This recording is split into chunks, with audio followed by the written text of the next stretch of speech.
The first question, can you tell me about your hometown? Can you tell me about your hometown? This is a little bit of a tricky question for me because specifically if I'm talking about the place where I was born, I didn't stay for a very long time, so many years. I kind of like moved to a different place later on. So I'm going to talk about the city I understand better, but it's the best that I can talk about.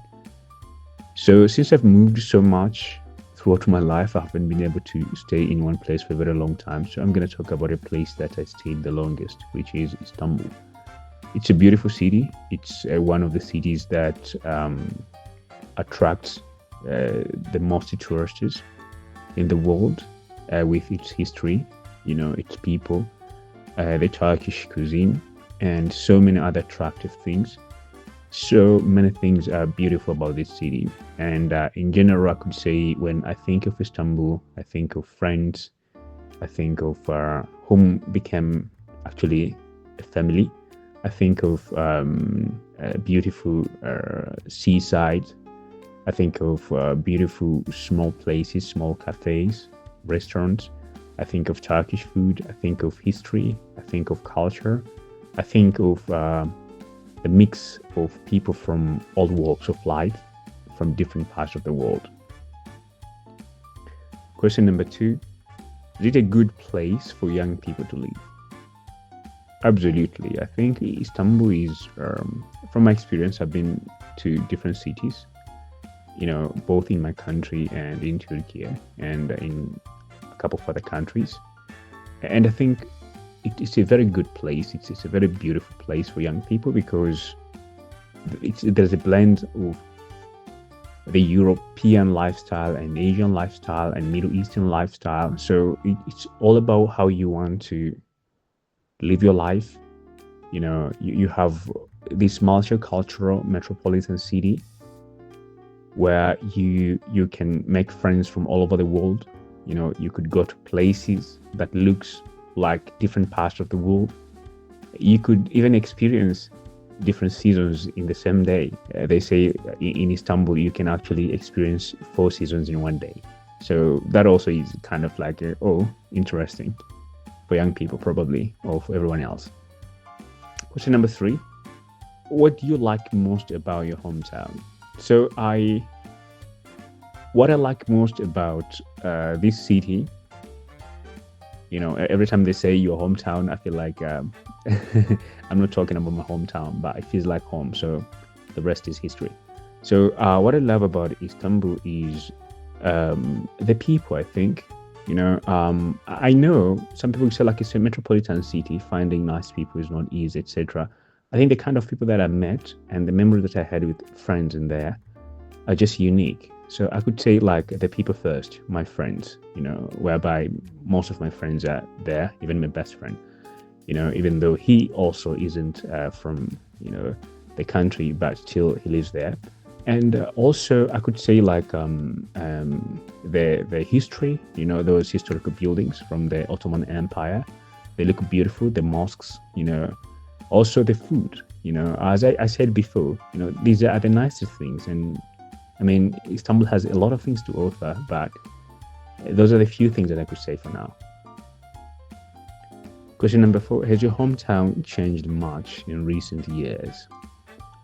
Well, I could say a lot, in terms of infrastructure. In the beginning, we had like kind of like a train system traveling, which was super loud. So they replaced that one with a better version, much more modern, a little bit digitized. The transport is the best thing, even though I know it's super crowded most of the time because it's, the most crowded city. Probably could support only 2-3 million people.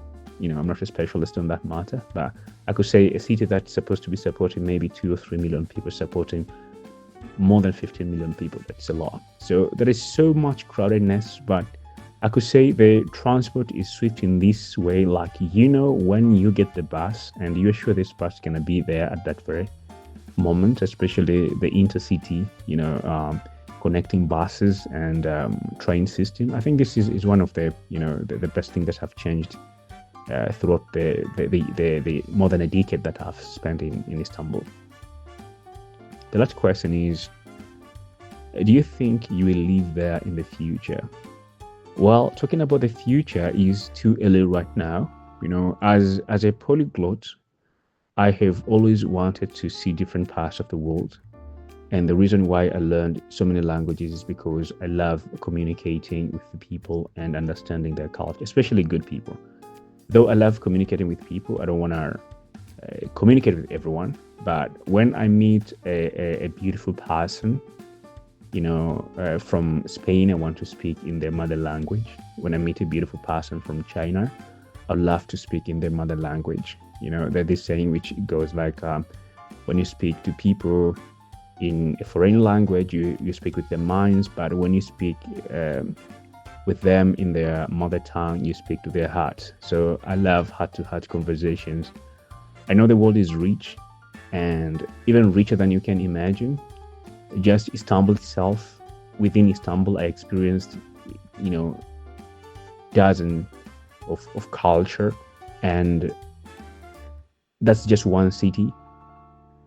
Then coming to other cities that I have experienced life in within Turkey, then the country itself, then coming to my home country, and then imagine there are more than 196, I don't know the exact numbers, 206 I think countries, and most of them are almost very different from each other. So you see how culture and languages are, how rich these things are. And I think we humans being given these languages, the differences in races and perceptions, beliefs, is something very beautiful. So I'd love to explore the more of it in the future, So settling in one place, of course, I do love that. I would love to have that. But I'm not sure exactly where I want to settle in the future. But I love to see as much as I can. Yeah, so guys, as you have seen, those are my sample answers. You could try to tune those answers in accordance to your own experience. These are just examples.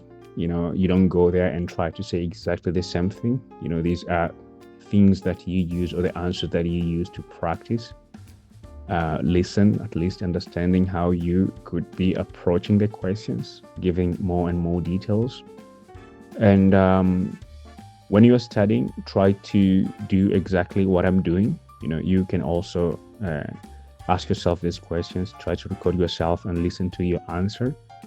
In the meanwhile, if you can get somebody who can support to correct your mistakes, probably improve a little bit of your grammar. I know when it comes to speaking, a lot of people think grammar doesn't matter, but grammar is important when it comes to this kind of exams. It's not the most important thing. Your fluency comes first. Your ability to express ideas, is also more important. Your ability to kind of like not 100%, but try to answer what have been asked is also very important. So all these kind of things come together with good grammar. So if you can use a very simple language, the same one I'm using or the similar with the one I'm using here, try to organize your ideas, being fluent, and trying to work on your pronunciation. I'm not talking about the accent. I'm talking about the pronunciation. Then you're good to go. And I would love to talk a little bit more about this part of the pronunciation with this accent. Accent is something you adapt in according to who you are and where you come from, or probably how you want to sound. It could be a British accent, it could be an African accent, it could be an American accent, it could be a neutral accent. In languages right now, nowadays, especially when languages are becoming increasingly international, we have something we call neutral accents. But what is more important than the accents is actually your ability to pronounce properly, to help the other people who listen to you understand what you're saying. Being understood is more important than having a fancy accent. You could have a fancy accent, but if your pronunciation is off, it could be a little bit, challenging to understand you. With that being said, I'm wishing you all the best. Don't forget to subscribe if you haven't subscribed. Don't forget to like and comment below. What kind of methods do you use to practice your language speaking skills, especially when you're preparing for IELTS? What kind of tricks do you use to improve your IELTS speaking skills? And also, don't forget to share our channel with your friends, especially the ones who are preparing for exams or anyone who's learning English, because even the listening part of these conversations could be helpful for them. So until next time, be good, take care of yourself, and best of luck in your preparation.